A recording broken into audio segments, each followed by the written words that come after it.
Can anybody explain to me what compelled these two interviewers, or really one of them was overly the top disrespectful to the legendary Babyface? Can you explain to me? You are on 4K camera with the Associated Press, a privileged position to interview a legend on Black History Month as great as Babyface, and you do this? Hold on. You do this? Really at the forefront. Can you talk about just this new trend that we're seeing in R&B, where we're seeing more of a fusion? We're seeing people blend the genre with pop, blend the genre with hip hop and rock as well. Yes, I think it's interesting. Chapel. You not, girl. You're not interviewing Chaperone. You interviewing Babyface. Your partner that you're assigned this assignment with to be in this great and privileged position to interview this person. You know what I would do to interview Babyface? She talking about the resurgence of R&B. You're speaking to somebody that's spent 30-some years in the business and is still doing it and still making great music with some of the greatest acts of past time, the future, and the present of R&B. You're not interviewing Chaperone right now. Should I list off the accomplishments for this young lady? Should I? Hold on. We're going to do this together. We're going to do this together. Not Babyface Ray from Detroit. No. Okay, they apologize, which we'll get into. I don't know if she'll be back. She may be back, but we'll do some etiquette and protocol after we read off some of these accomplishments. 26 number one R&B hits throughout his career and has won 13 Grammy Awards. He is ranked number 20 on NME's The Greatest Producers Ever. There was a time in the 90s, late 80s, early, I think stretching from when his origin? 74. There is a period of time from the 80s to 90s where it was him and that other person that's in jail that produced all the hits of the 90s. Okay? Do I gotta read off some of his most infamous hits? We talking Whitney Houston. We talking Madonna. Look at these acts. These are for the people that do know, but if you didn't know, look at these. This is Aretha, Madonna, Janet Jackson. Make that be like what are we talking about? Like, what are we talking about? Okay, so now that we got that out the way, right? I understand some degree of this. It's okay to be a stan. It's okay. Yeah, go do that. Let me play the rest of the clip after that. It's okay to stand on your own time. On your own time, there's nothing wrong with stan. I actually think that, people that go into journalism, the pay ain't really all that. Starting out for a long time until you get in an established position and you build your name up and you build your rep up. The pay ain't that crazy. You're actually underpaid for a long time. You're doing a lot of grind for underpaid. So you get into this field because you're a stan. You want to be around the culture and you want to respect the culture and give respect to the culture. And really, it's a thankless and selfless job, to be honest. You're bringing stories to the light and you're interviewing people about their stories and you're hoping to connect with other people that are looking for this, because through music, it's really a thankless service job, to be honest. Most artists get stiffed. It was designed that way for artists to never get financially compensated the way they should be. But that's for another discussion. Let's finish this. You guys want to do that? Go do that. Do you want to go interview Chaperone or not?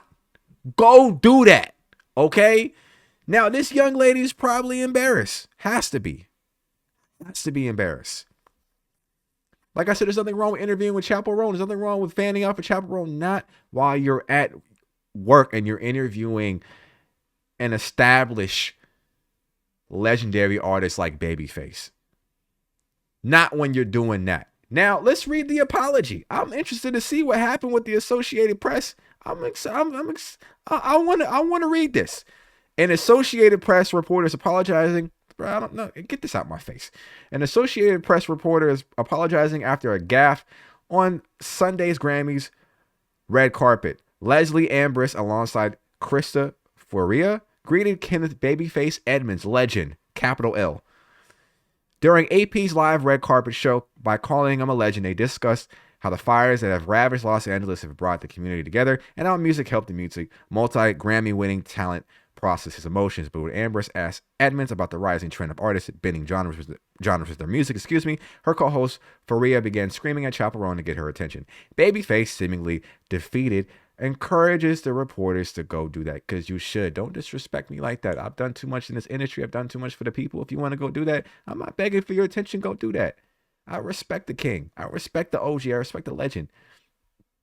The woman asked Rowan about her arc. Was this? It's still okay. Edmonds chose to focus on the bright spot of the night. The best part of the night was reconnecting with old friends, meeting new artists, and feeling all the love in the room, Edmonds said in a statement emailed Sunday to the U.S. Today by Representative Ernest Dukes. That's what I'll remember. That's what it's really about. Music is bigger than any one moment. Much love to everyone, and everyone out here making great music. Where... Go do that is going to be viral for 2025. Where is the apology from this young lady? Where is the apology? Okay. I think I'm getting to it. We have apologized to him through his representative and to our viewers on the live stream. Oh, there she says. I wanted to say that I'm really sorry about interrupting Babyface earlier, Faria said. Chaperone had come up and there was a lot of commotion, as there is on these carpets. But I'm a big Babyface fan, as we all are. It's all about timing. It's all about timing. And I wanted to say that I really apologize. It sounds really sincere. Okay. I don't know if he accepts it. It's up to him. He may not accept it. He may. But, as gracious as Babyface is and humble as much as he's done what he's done, I'm sure he's just going to say water under the bridge. But listen, I don't know what it's like currently for journalists right now, but something like this is a career-altering type of mistake. Like, I feel like there's no way, maybe there is a way, depending on what she's done for the Associated Press. This probably is, she's getting her feet wet, but you got a bigger opportunity and a bigger moment than what you were ready for, and you didn't have the composure, and you didn't have the professionalism to take on this challenge. I don't know if you will be assigned future bigger interviews. Who knows? I don't know what's going on in the Associated Press, but I would think this would have a negative blemish on such a young journalist. I don't think that's something that you should do as a journalist. So I think that this is an example for all journalists, upcoming journalists, people that want to be in journalism, and people that even get the access and the opportunity to do this. Most of us did not get this access and opportunity.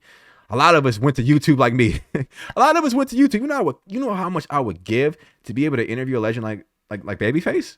Maybe because his music and his impact resonates more with me and the artists that I cherish and love. And she says she loves Babyface. I'm not going to say she didn't, but I don't think you would do something like that to someone that you love and you admire. I think you would have waited until you concluded the interview. I understand that she says that Chaperone came up, but there's a time and place for everything. Go do that. That's going to follow her all year long. Young lady, this right here, I know your mentions are going stupid right now. I know they're going stupid. Go do that.